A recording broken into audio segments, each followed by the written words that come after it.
Welcome, everybody, to the Heart Coherence Collaborative. Today is one of my favorite days because we have our good friend Lee Harris back with us. So welcome back, Lee. Thank you for having me back. Great to see you guys. Yeah, so we've gotten the ability to develop a great relationship with Lee, and he channels the Z's. And I have gotten to read all the books that you've written so far, and they've been very meaningful, and they've helped develop my relationship with spirit. So thank you, and thank you, the Z's. It's always special to have you with us. Oh, that's awesome. Thank you. Yeah. So I would love to, if any of our group has not heard of you or doesn't know anything about the Z's, can you just say a little bit about your journey and what you do and what you love and who you are? Yeah. So I was about 16 years old when I went into my own healing. I wouldn't call it a healing crisis. I think it was a healing awareness because I'd had various issues in my childhood that had resulted in a lot of food addiction, being very overweight, taken to Weight Watchers age 10, all of that stuff. So, and I also was dealing with my sexuality because I knew by the time, I was a teenager, I was gay, and I was like, oh, this isn't going to go well. And so around the age of 16, I started to go towards healing, and I went towards tarot. I went towards workshops, and I was a student of self-growth, and it was like my passion and my greatest joy for about 7 years.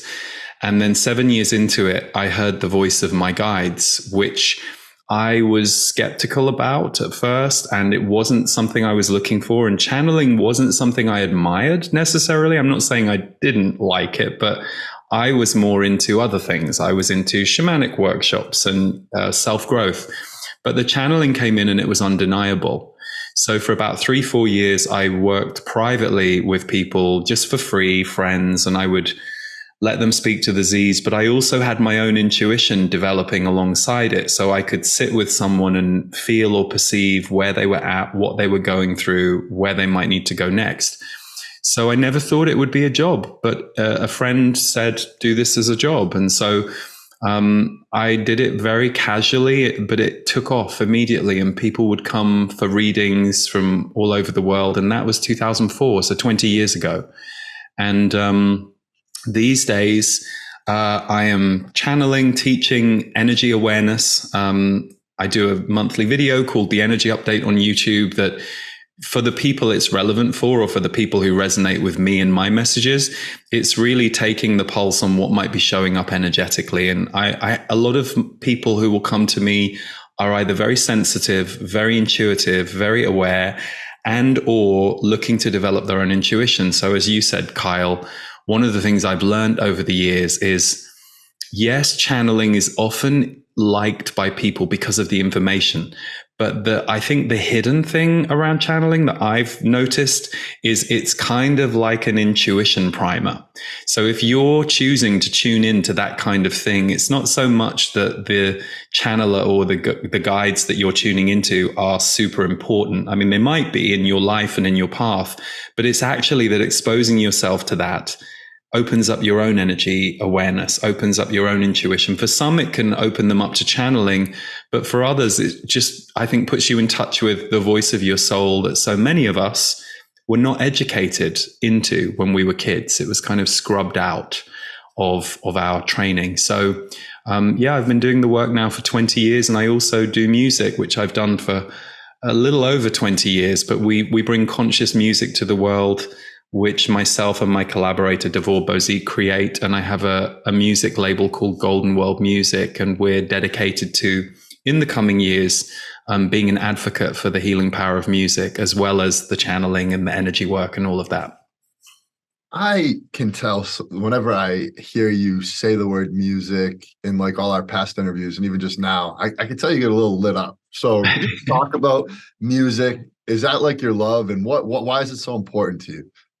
It's funny you say that, because as soon as you say that, I immediately go back to the age of 21. So the Z's have told me that they got me through music first. So I was a music lover as a kid. And honestly, music was like a healer for me. I didn't understand that at the time, but I would obsessively listen to albums and artists and singer-songwriters who were, in a way, walking me into feelings I had or thoughts I had and helping me move through them. And at the age of 21, I did a lot of musicals as a kid. And so music was always a part of my life. But at the age of 21, I started hearing melodies in my head. And I'd learned a few chords on guitar. And I knew I was never going to be an instrument player because I just didn't have the discipline to sit there and do what you need to do to get good at an instrument when you're in your 20s. But what would happen for me is every time I'd pick up the guitar to practice, I would hear a song. And so I would use the guitar to bring the song down, do a demo of it, and then would work with musicians. So at 21, I really thought my direction was going in music, because when this happened to me, I was in love. I was like, oh my God, this is the most magical thing that's ever happened to me. And to think that I could, serve music and maybe have a career in music, that to me would just be the best. But the universe had other ideas because I couldn't get the music into the music industry.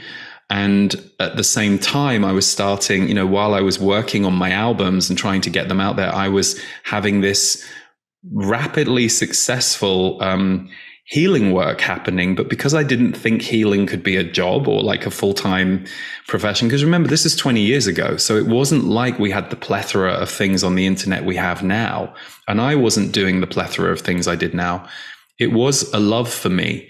Yet the irony is, I now realize that the reason I wanted the music career was because I thought, great, I want to use my voice to go around the world and contribute to this force that has been a savior to me, like in some of my darkest times, and also an uplifting joy and something that would uplift me. So it was about 5 years ago that I really started walking back to music. We built an audience for the work that we did. We brought music into our live workshops. And around 2019, I literally got the message that if I didn't start bringing music back into my work, I would suffer. And so I didn't know how it would go, but we had the bandwidth, we had the resources to start producing it at a high level. I set up the company again, which I'd let be dormant for years. And that's kind of what we've been doing. And I just think music's the universal healer. Like, you don't have to have an ideology or a religious, I don't know. It's the universal healing language. So for me, serving that and being part of that and receiving that on a daily basis from all the amazing artists out there, instrumentalists, singer-songwriters, the whole thing is to me, it's magic. That's why we say music is magic. That's the Golden World Music motto. Music is magic. So thank you. This seems to connect for me with, I always get more out of hearing channeling rather than reading it, even though I do get a lot out of reading it, but there seems to be something there that's beyond the words and in the frequency of it. Can you talk about that? Yeah, I love that you say that, because the Z's used to say that. They used to say, because people would drift off. Like, I might be in a workshop and I'd do a channel for 45 minutes, a long channel. And people would come up afterwards and they go, oh my God, I can't remember anything. It's like the minute you started, I drifted off, or I went to this other place. So I didn't know how to answer that at the time, because I was like, oh, I can't explain that for you. But the Z's said a couple of things. They said, sometimes you don't need your mind to be engaged with the information. Sometimes you really do. And your mind goes, oh my God, this is opening my mind. And I needed my mind opened. But other times you just go off. And you either go off into your own intuition because of the frequency that's coming through, the sounds, the voice. I was always a little bit embarrassed that my voice changed when I channeled. And, I totally get why there is a kind of, the people who don't like channeling, the attack it will get is, you're making it up, you're faking, blah, blah, blah. And I've seen and heard all of that for a few decades, but I do definitely think there is something to the frequency, because it's not something that you can force as a channeler. The voice changes because the frequency changes, my body changes, my temperature changes. And so there is something to the sound and the frequency that's doing its own thing. And I'm like you, Leah, reading channeling to me is not very interesting. But I'm a sound person. So for me, that's why so much of my work has been audio. And even though we have taken the time to put, some of the work into books, which is really important for people who like to read and like to see the information, I'm also more prone toward listening. Yeah, I love the books, just so you know. And I Thank had, you. That's great. I'm glad. a wild experience with your book Mhm. because whenever it says at the beginning it's a multi-dimensional book, but whenever I would open it, whatever I was reading would be directly applicable to like something in my life right at that moment. So if anyone's listening to this, definitely check out Lee's books if you do like to read like I do. But I have one question for you that's coming to mind because we interview a lot of different healers. You know, we've had hundreds of healers on, and I've gotten the opportunity to observe your community, and your community is like they literally love you. Like there is a swarm around your community. The energy is so amazing. It's the biggest, most beautiful energy of any community that I've witnessed from somebody we've had on. So first of all, like hats off to you. I'm just curious, what's going on inside? Well, God, I can't compare it to other people. I think one of the things I was always really clear about, because I've spoken to lots of other people who do this work, and they've sometimes asked me advice or things that I do. And I was always very dedicated to working with other brilliant creatives. And my dream for the work was, well, as it grows, as I have enough money, I want to build a production team around this. And everybody in my team is very heart-based and very creative and very dedicated to this kind of work. So, even though I'm the front person, we're a team of 20, and we didn't used to be a team of, and there's a few more people who aren't so on the daily, but, we've become a team. And so I think in a way we've amplified that. That I think that amplification helps, but always from the word go, I think it's the language of emotion. And I know when I was younger, I really was starving for people to talk about feelings.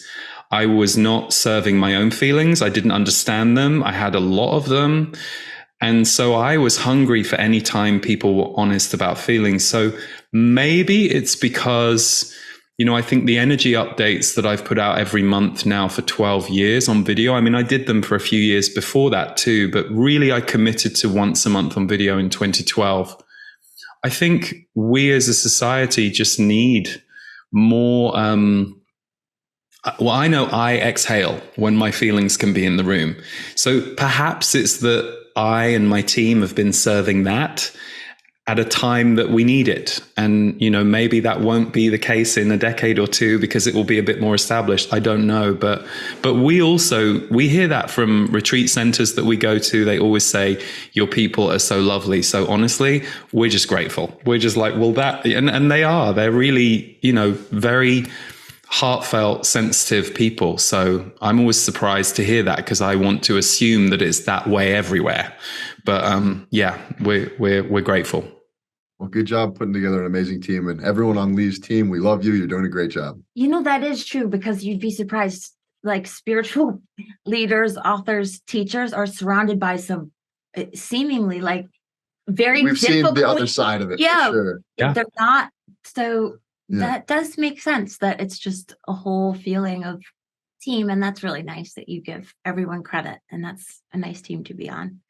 Totally. And I have also seen that side of it from day one. And I think when you first see that as someone who has just previously been the audience or the student of that kind of work, it's quite disheartening. And so that was always really important to me that we are as in our integrity as we can be, That's nice. I'm thinking about, probably from the outside, people would assume somebody who's a channel is living a perfect, difficult, like, yes, maybe they're sitting around on a cushion and like every relationship is perfect and you've got the keys to the universe or something.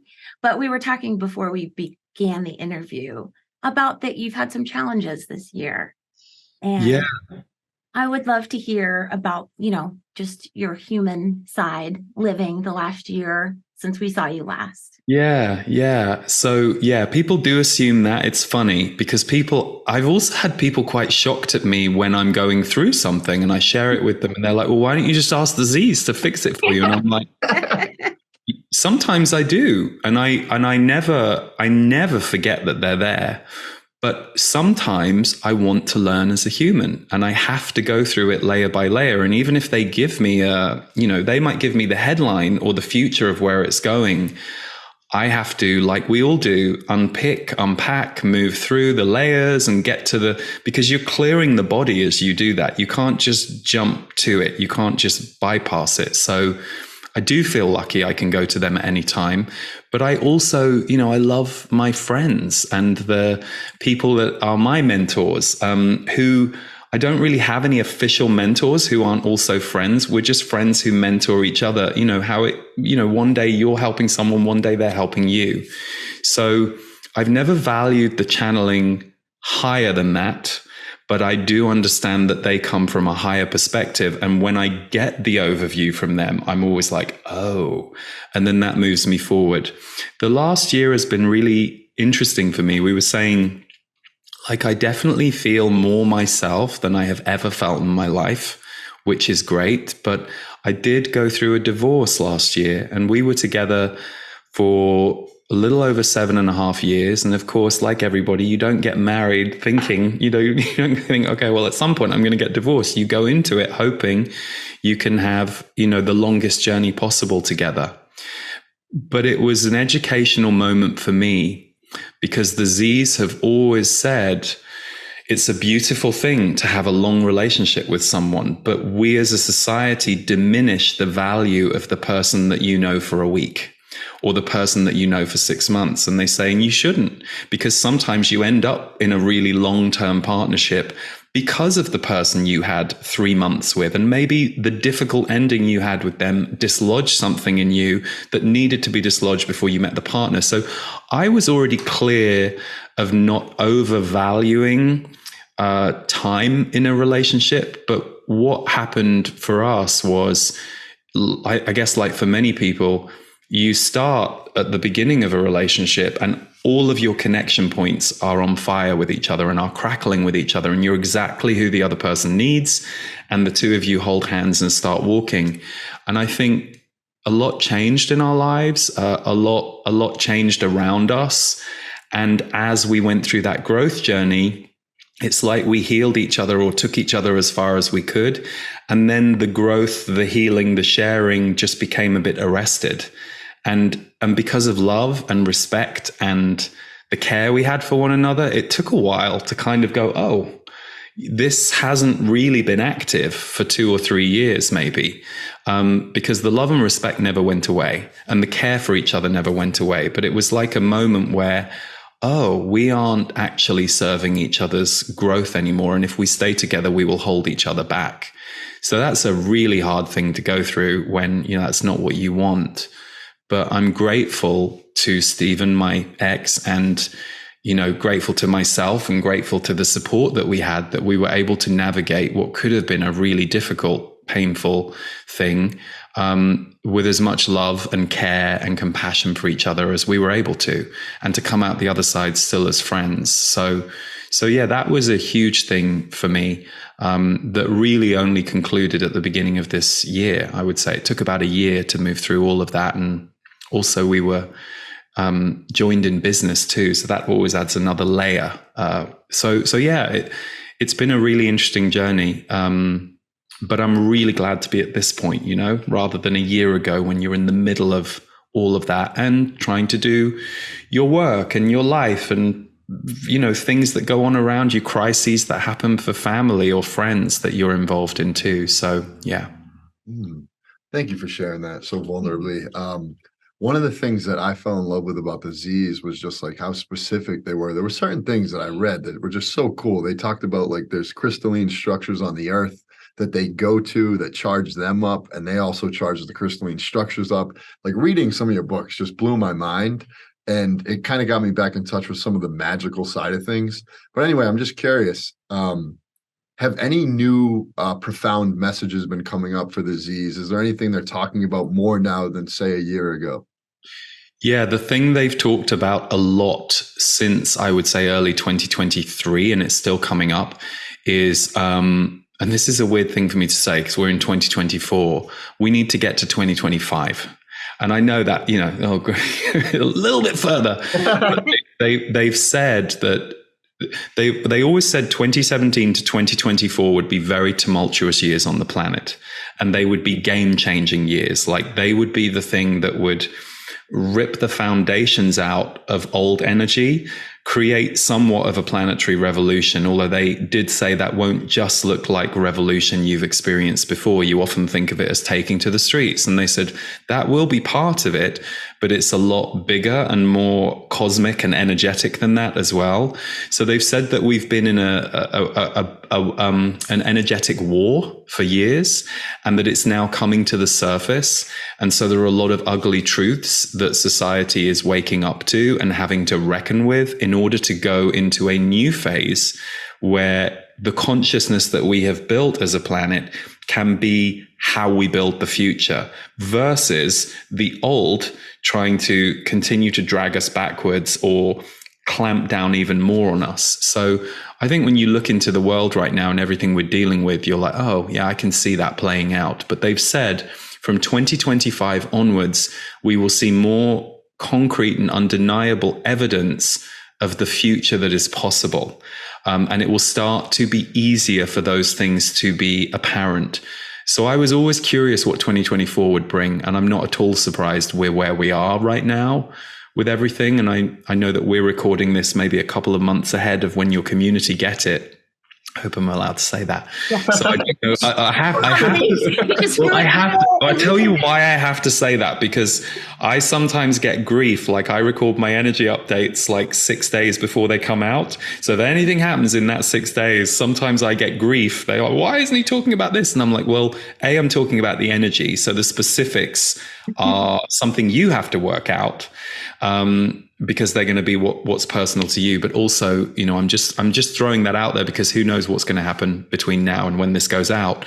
So 2025 is the year that I actually, when I feel into 2025, I feel excited about it. And even though 2024 is tough in many ways, I feel like, no, it's I understand what they're saying. It's a year we have to go through. I think the most interesting thing I feel intuitively about this year is it's going to be interesting to see more people in society wake up to things that they previously didn't want to see or weren't allowed to see.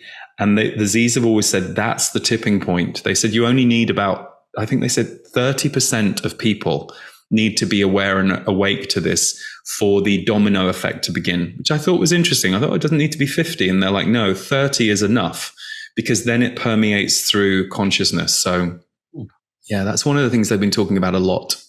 I'm always curious.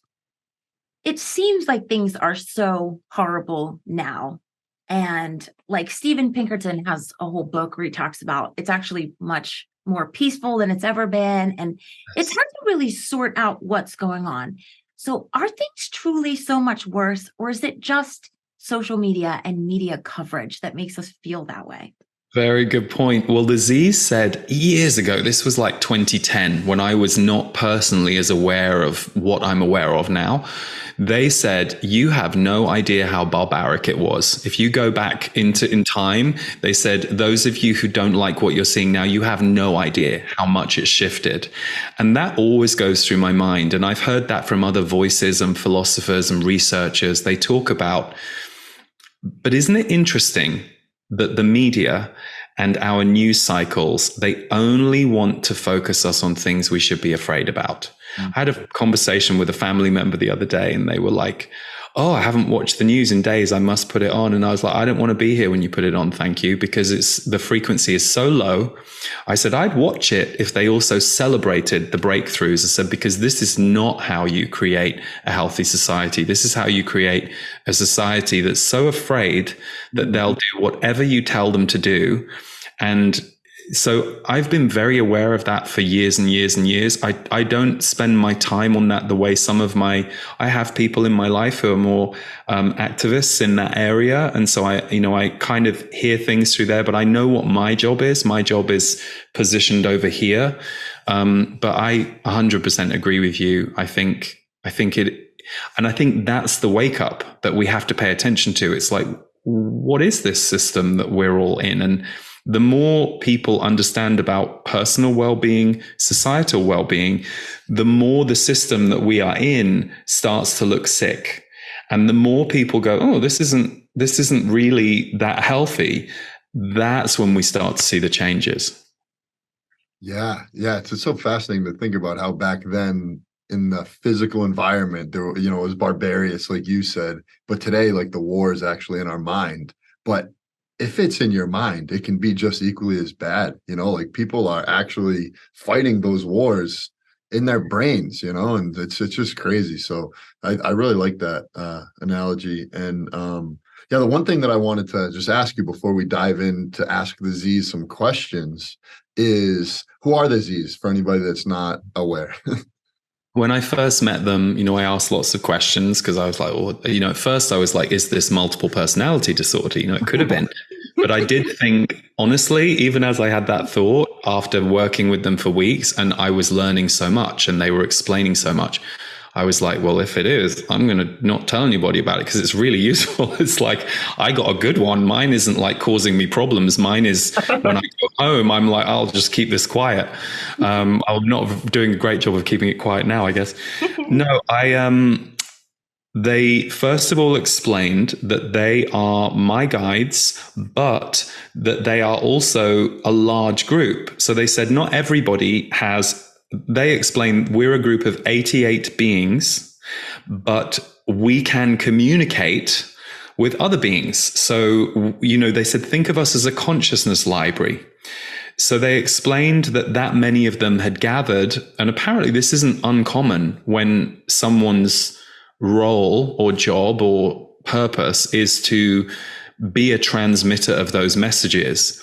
And again, I will just say that the reason I think we have channelers, psychics, intuitives is not for any special reason about those individuals. It's just we need some group of people on the planet serving that so that more people remember that part of themselves. So my guides, several of them said we have been incarnate on Earth before. Some of us never have. Some of us have been on other planets. So you can think of us as a voice of galactic consciousness. But unlike some other channels I've seen, say Bashar, Daryl Anker is very much coming through an ET lens. And then there are other channelers out there who very anchored into angels or what we might know as more biblical human style guides. The Z's just feel right down the middle to me, like somewhat open and quite crystalline, to be honest. So there are 88 of them. I have only ever really had contact with about 14 or 15 in the group, and that was back in the early days.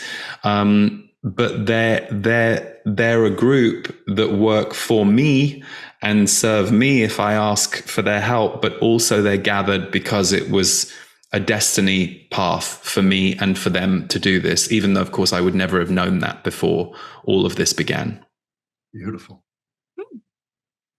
Okay, so we're going to talk to the Z's. Are you ready? Now that we know who they are. Absolutely. Yes, absolutely. Let me just grab a couple things here. Okay.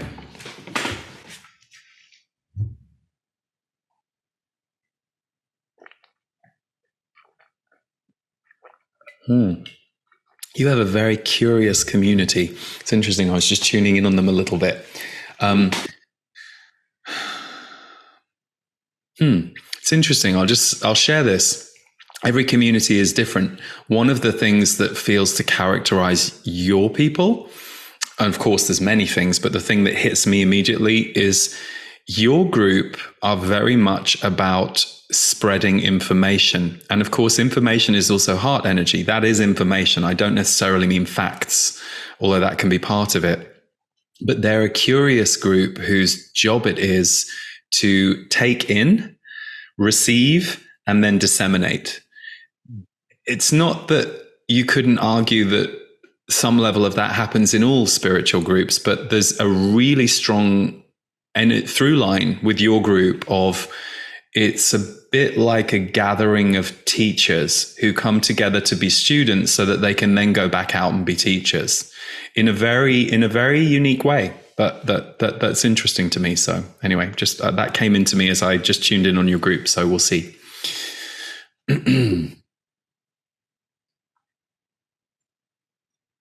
Good. Well, we would also add architects of consciousness. So there are those who are healers where consciousness is concerned. There are those who are educators where consciousness is concerned. We would say that the architects of consciousness is one very strong aspect in this gathering. And we will also say that in 2 or 3 years, this group will slightly shift and change, not in a dramatic way, but simply through evolution. But at the moment, the signature that is most present in your community as a through line is that you are all here together to be architects of consciousness. It is a little like you come together to study the plans, and then as a group, you each take a part of the building that you are going to work on, or that you are going to go and tell other people how to build these types of buildings. So that through line is very strong for all of you. But what keeps you all together, what draws you in, is the idea of the heart. And remember, there is this notion on Earth that the heart is a very warm, soft, fuzzy thing. And we would say, no, no, no. That is how humans have interpreted what heart energy is. A warm, soft, fuzzy person, or a warm, soft, fuzzy feeling. And the truth is, the heart is, we would say, the brain of the soul. It is the center of the soul, the brain of the soul. So the higher mind that you often put into your crown chakra area, the third eye, which makes sense and is true in some ways. The heart is the brain center of the soul, and the place in which your soul can most feel, be present, and emanate out into your human life. It's not to say you cannot have cosmic experiences, meditative experiences, visionary experiences that go outside your energy field, because you can and you do. But the heart center in a human is where it emanates from. So, because heart is one of the key word magnets for your community, that, of course, is also a shared area, an area that is respected, an area that is desired, and an area that your community wish to bring more of to the world. But you do it through being architects of consciousness. So, with that said, we will turn ourselves over to your questions. A pleasure to be back in your enlightening presence. Aziz, it is so good to be back with you. I was wondering, based off of what you just felt into about our community, how can Leah and I better serve them based off of the needs that you feel they are seeking? Continue to enjoy yourselves. Enjoy yourselves. One of the most controversial messages at the moment for many of you on the planet is this idea of focusing on joy, particularly because you are increasingly aware of the pain and suffering that is going on the planet. And you are also highly focused on those areas. You are all being focused on those areas, not necessarily through your own choosing, but as a way of being shown from others, this is what the planet is. Well, actually, pain and suffering is not what the planet is. It is what man has made of the planet. It is what the systems and the structures have decided the planet should be. And even right now, you are in the middle of man-made war, man-created war. And we know that many of you have a heavy heart about this. Of course, war has been on Earth all of the time, but you are currently globally focused on a war that is man-created. And often we will be aware that some of you have the thought, well, if we were not warring inside ourselves, there would be no war on Earth. And we would say yes and no. No, because you are not the ones choosing to go to war. The system that you are kept outside of and do not have a great deal of power over as it stands currently is a system that is choosing to repeatedly go to war, and the people get dragged along behind it, sometimes being the target of the war, sometimes being collateral damage. So you see, this is where there is a disconnect on Earth right now that many of you are beginning to slowly wake up to. Where are the systems that we are held within and serving? How are they not bringing the planet to a higher frequency? And how do we see that, acknowledge that, talk about that, and change it? because it is going to take the revolution of the people for that to change. And it is already in action. So back to our point about joy. It is very hard for many of you to get yourselves out of the difficult feelings that you have right now as a sensitive being on a planet that is having so many areas implode at the same time. And to say to yourself, well, how can I focus on joy? That seems selfish. And we would say, no. Joy is not necessarily you going to an amusement park all day while everyone else is having a terrible time, although sometimes that can be your joy. And for some of you, you couldn't think of anything worse than going to an amusement park for joy. Joy is instead the ability to be present in the heart. And you cannot be fully present in the heart if you are only in the heart where suffering is concerned. You cannot be fully in the heart if you are only in the heart when the needs, woes, and pains of others activates your heart constantly. That is an imbalanced heart. That is a heart that is radaring pain. This is why empaths need to understand their gift and who they are in order to let it be a gift rather than a curse. This is why humans need to heal through the relationships they've had, the life experiences they've had, so that they can become greater architecture in their energy field that allows for more heart. So when we say the two of you need to enjoy yourselves more, there needs to be a feeling of well-being, a feeling of good. And you have both taken exponential leaps, not just in the last year, but in the last 2 to 3 years to move yourselves into this position. And that is why we say in 2 to 3 years, your community will again slightly shift. Simply because you will be evolving, the community will be evolving, the need you will be serving will be evolving and will have grown. So you are serving by listening, paying attention, seeing what the needs are, but you sometimes also have to serve by being the leader of joy. And that is a very important area on Earth right now. How can you as humans experience more light and joy inside yourselves so that you are strong and robust and able to bring those frequencies out into the world? Because one who is consumed by the pain and suffering of the world is not so useful to changing the world. Now, some activists, if you like, will identify with pain and suffering enough to move them into action in an area that they have a purpose here on Earth to help change. But there comes a point when you have to evolve beyond only picking up on pain and suffering. So you are at a pivotal time on Earth where the consciousness of the heart is a language, an experience, and an energy that needs to be understood and celebrated. So you are already doing the work you need to be doing. The more you are able to feel good in that work, the more the goodness will emanate out into your community. And the more the goodness emanates into your community, the more the architects of consciousness that your community are will take that out into the outside world. Relating to that, we have phrases like a mother is only as happy as her saddest child.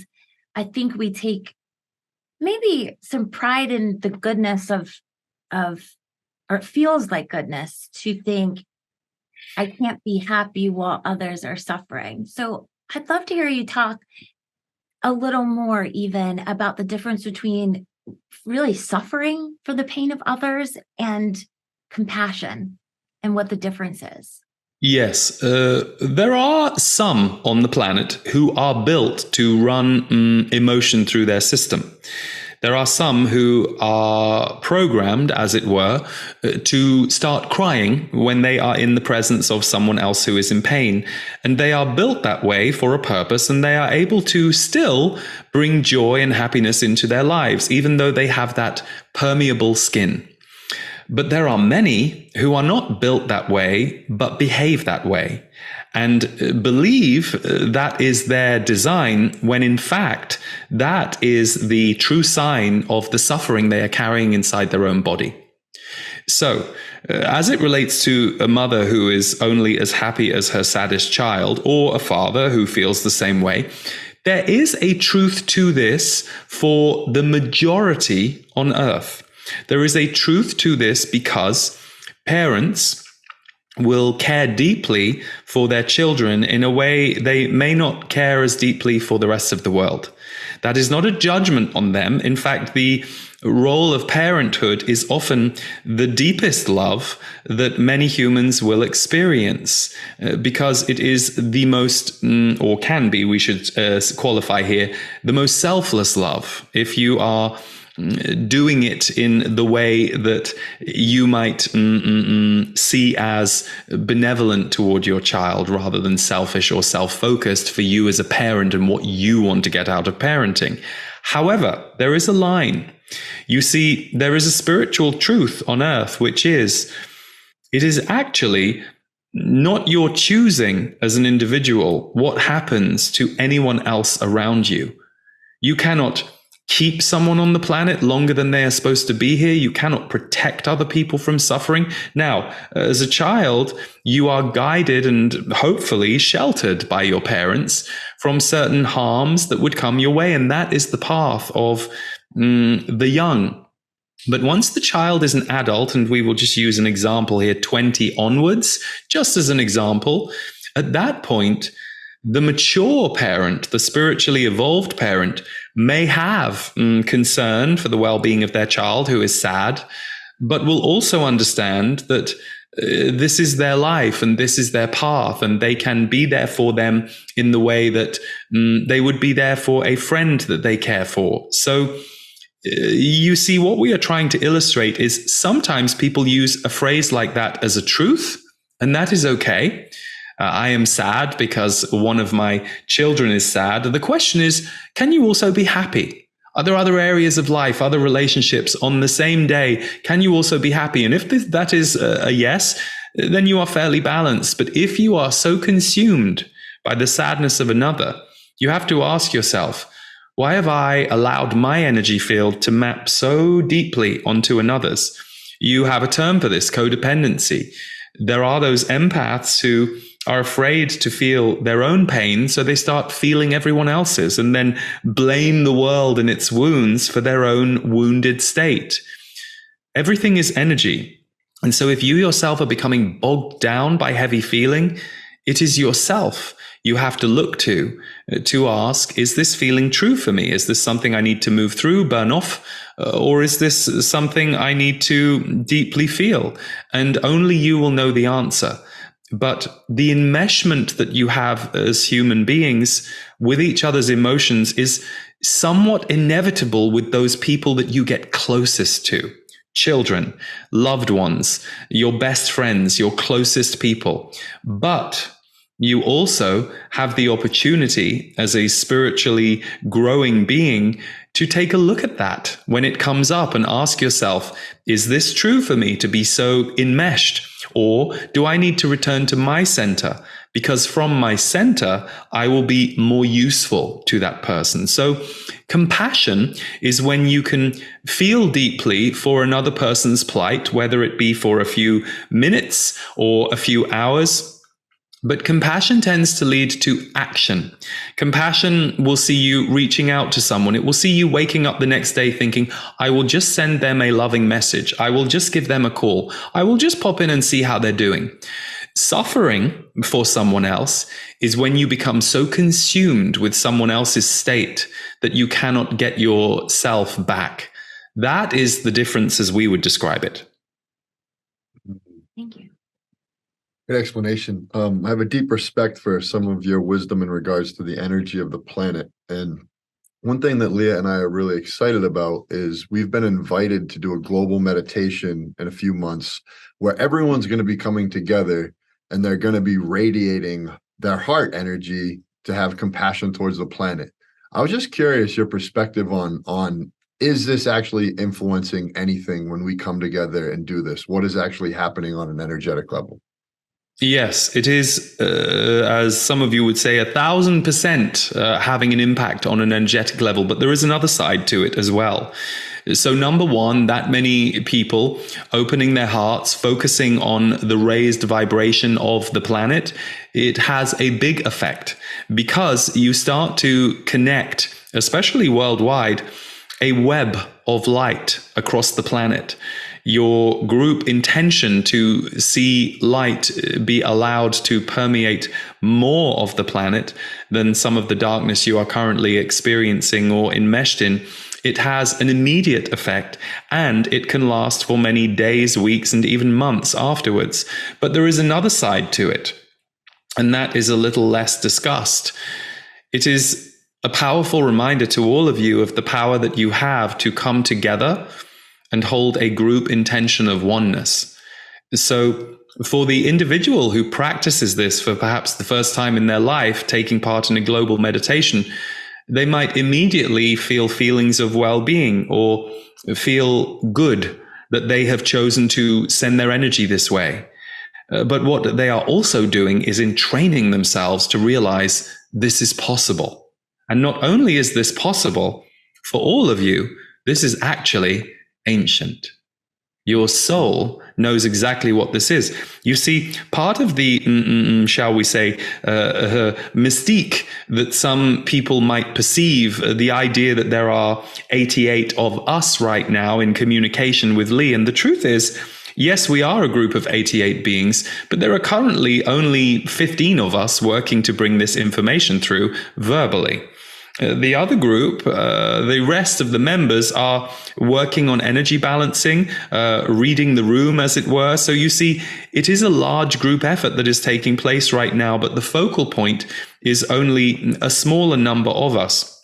The reason that people can be a little mystified by the number that we are when you're hearing a singular voice is when we look down on planet Earth, we see a singular voice. Now, we can identify all of the different voices in different countries from different people. We can zoom in and zero in. But what we look at is, what is the global frequency? What is the frequency of a certain area? And the combination of all of you is creating a certain height and also a certain, let's say, challenge to a higher vibration, meaning the lower vibrations pulsed out by a group is the challenge they are trying to overcome. So when you do a global meditation like this, you all agree to raise the ceiling together. But your souls remember that this is normal. You see, to us, being a group of 88, as we have defined it to those of you who pay attention to what we are and what we do, even that is somewhat mythic because we can continue to extend outwardly and communicate with thousands of beings. So from our perspective, it is interesting for you as human beings to notice that it seems unusual that we are a group. But what we are trying to remind you all is that your point of focus tends to be that you are singular.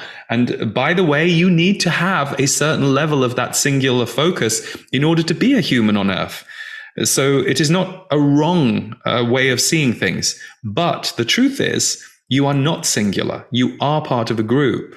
And so that is the consciousness shift that's taking place on Earth now, more of an understanding that there is this opportunity to come together. And we know that there are many different opinions about the internet, and like anything, it can be used for good or for ill. But this global meditation that is taking place, not just in your group, but with so many groups around the world, would simply have not been possible without the ability of the internet to connect you all globally.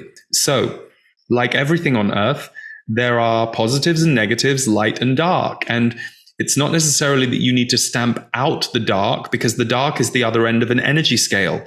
But what you are looking to do as humans is to elevate some of the darker strands in your structures and systems that have been existing so far. Now that consciousness has raised, it's time to update and upgrade some of those. And this will play out over a period of time.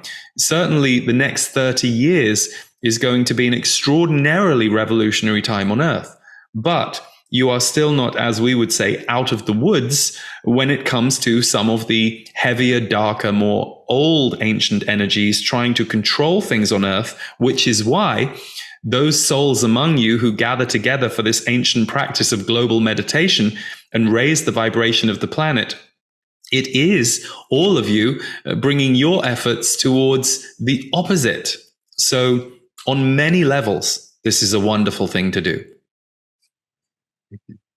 I would love to close with a message for our group, for our ever expanding group. Good. Well, firstly, we will say you are here. Take in a nice deep breath. Ha. You are alive. You are ready. You are curious. This word curious that came up for Lee relates to your hunger for wisdom, knowledge, and understanding of new ways. Some of you are curious lifelong. Some of you have been led here by a recently opened curiosity about life. And this feels like the resonance for you to be in, at least for this time in your journey, this moment. But what we will say to those of you who are curious, there are some of you who do feel a little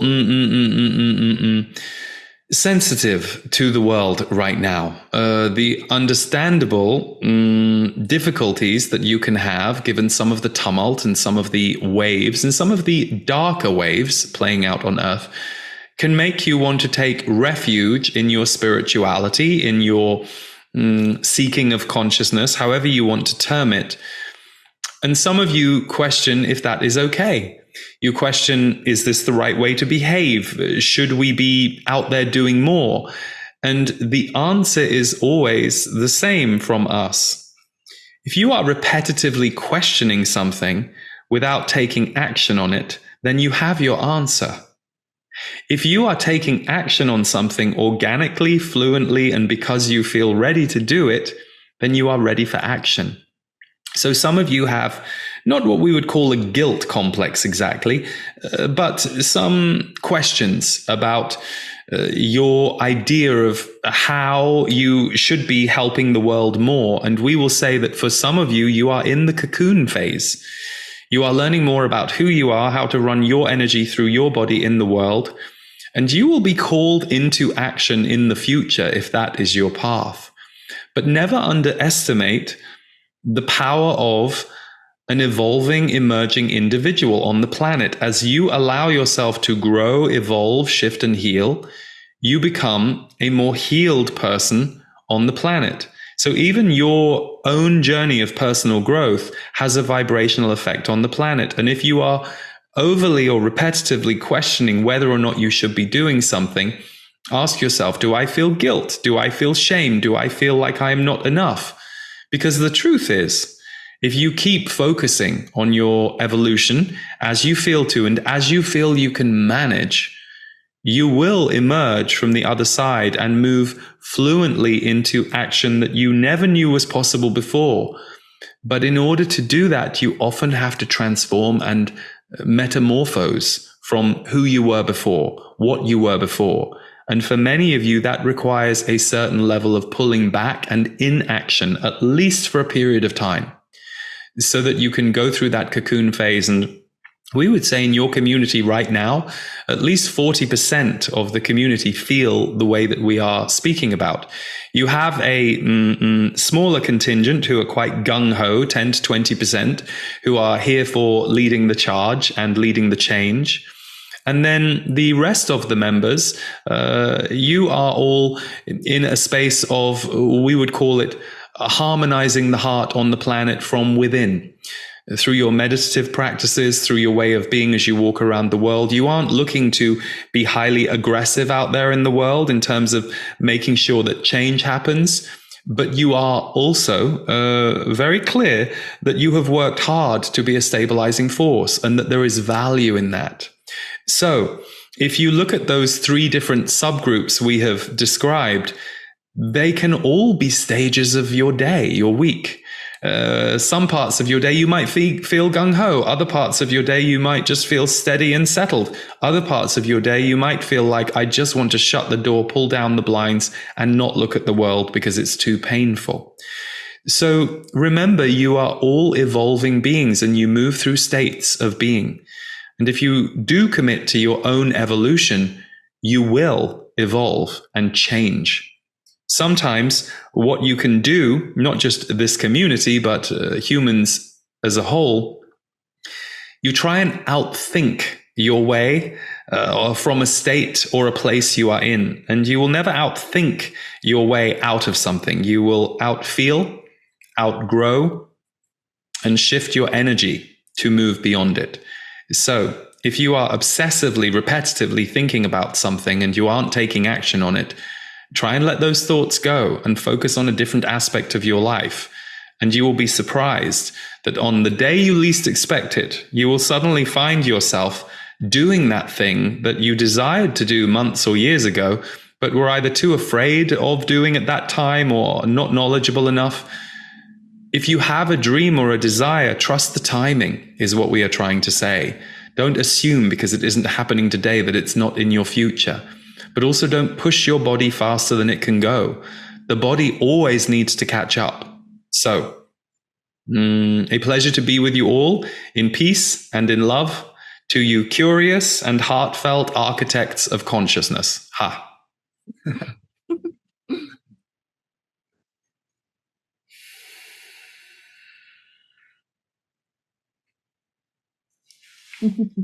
Hi, guys. That was great. That was great. Thank you. Thank you. I Thank love you it so much. Mm. Yeah. So we're going to do a meditation. Dude, you probably need a few minutes to. I'm good. I'll just take a drink and then we're good to go. All right. Hmm. Cheers.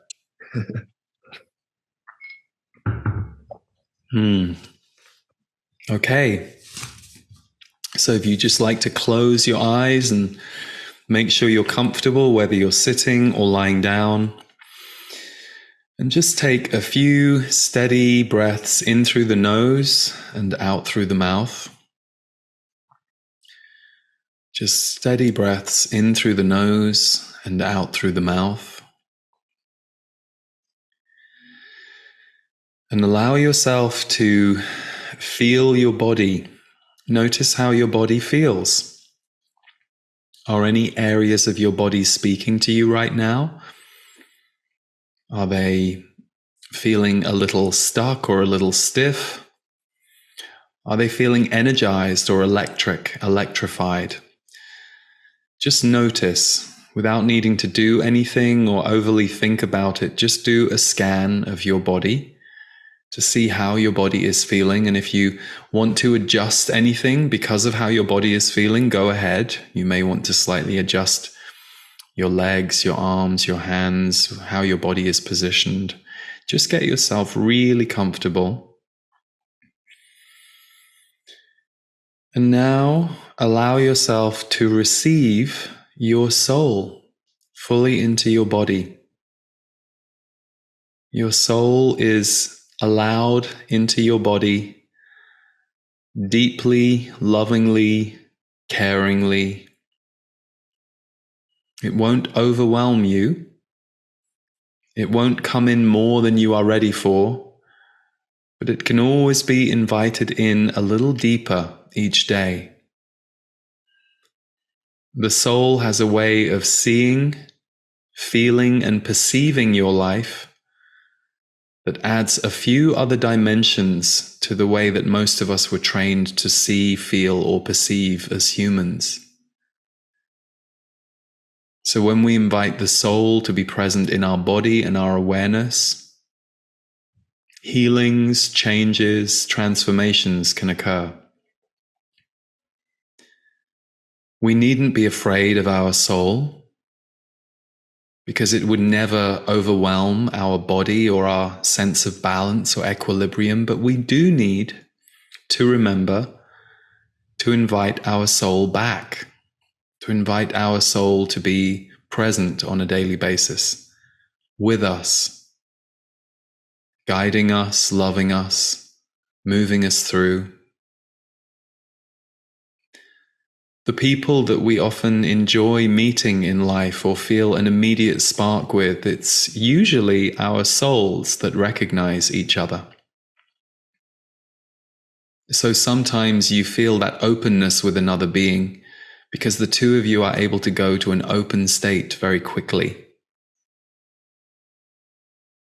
Equally, there are opportunities in life that might come our way or be offered to us that we will feel a spark around. That's our soul inviting us to take the step, take the leap.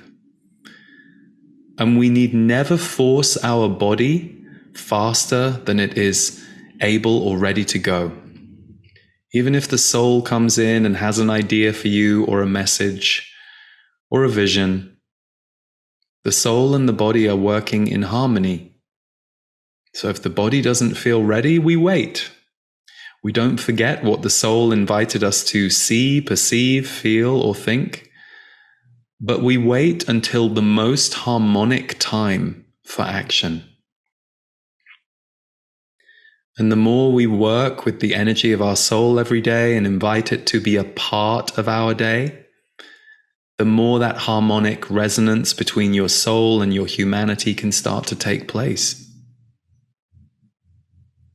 We're all working on that right now. And we're doing it not just for ourselves, for we have been enlightened before, awake before, conscious before, whatever name you want to give it. But in this human experience that we are each living, we are working to bring more consciousness and enlightenment through our human identity so that we leave an imprint of consciousness, soul, harmony on the planet when we leave. And we're doing that every day, whether we know it or not. And the darkest times in our life are usually the times when we're very much in our human story and we've forgotten that a conversation with our soul is just available to us at a moment's notice. So if ever you're struggling to access your own soul, the best thing you can do is to turn on a piece of music or a video or an audio or read a book that for you reconnects you to that wider self, that soul self, or to phone a friend or to see a friend who connects you to that. We all have our dips in the journey. But who we are now as a society, the dips don't have to be as great as they used to be. We don't have to let the lights go out the way we may have previously experienced them going out before. If ever we are struggling, we can say, "Soul, please come to me today. I need your light, your care, your wisdom, your guidance. Soul, please walk with me today. Soul, please wrap around me today."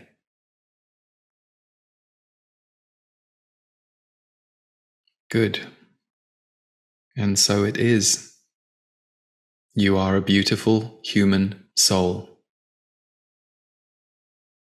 We'll just take a few deep breaths to close. Nice and steady. In through the nose, out through the mouth.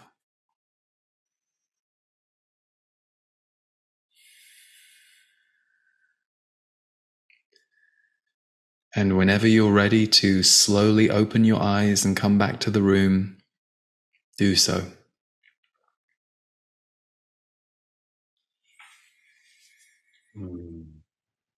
That was beautiful.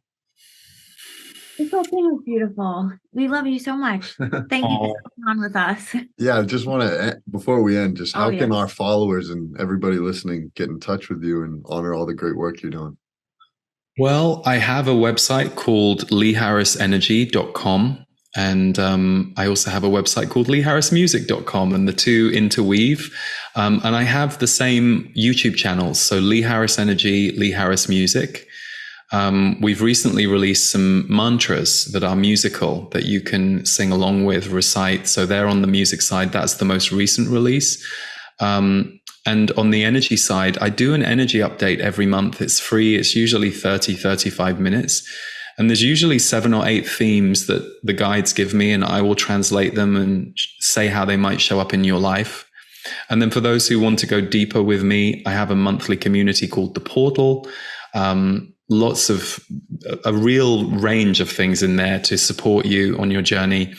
And I regularly do courses, some channeled, some more on energy awareness. And we have a book coming out in late May called The Future Human. And some of your community might be familiar with Regina Meredith from Gaia TV, who's wonderful. She interviewed my guides, the Z's. It's about 7.5 hours of audio, and it's on topics about where we're going as a humanity. It covers everything from the environment to AI. She had brilliant questions. So it was very dense, and we both needed about a week to recover after we had spent a week doing all those recordings. And we've put it into book form for those who like to read it, and it's also available on Audible. So many different ways to connect. Well, we just want to say we really appreciate your friendship in our lives. So both of us, it's always so amazing to have you with us. You guys too. Thank you. And I don't know if your community know, but that's why I asked if last year when we had a book coming out, I asked if you guys would do an interview for it, because I felt the same resonance. So thank you so much. Yeah. Right, well, thank you everybody for watching. We're sending love to everybody, and thank you, Lee. Love you. Thank you guys. Heart Coherence family, we are incredibly excited to share with you that this event is the lead-up event to HeartMath's Global Coherence Initiative, which will be taking place in California, May 16th to 19th. We'll be speaking at that event alongside Jack Canfield, Gregg Braden, Lynn McTaggart, and many other phenomenal guests. You can attend in person. It's going to be an amazing retreat experience. You can also attend virtually. Yeah. And so the real cool part about it is Leah and I will be guiding a meditation. And in that meditation, Roland McCready and other scientists are going to be measuring the impact it has on the field of the Earth using random number generators that are all around the world. Yeah. So we're going to be guiding a meditation where thousands of people send love and compassion, and we're going to measure the effects. So it's going to be pretty cool. We really hope you will bring your energy, your loving energy, to join us to see if we actually can influence the field of the Earth. So we love you all.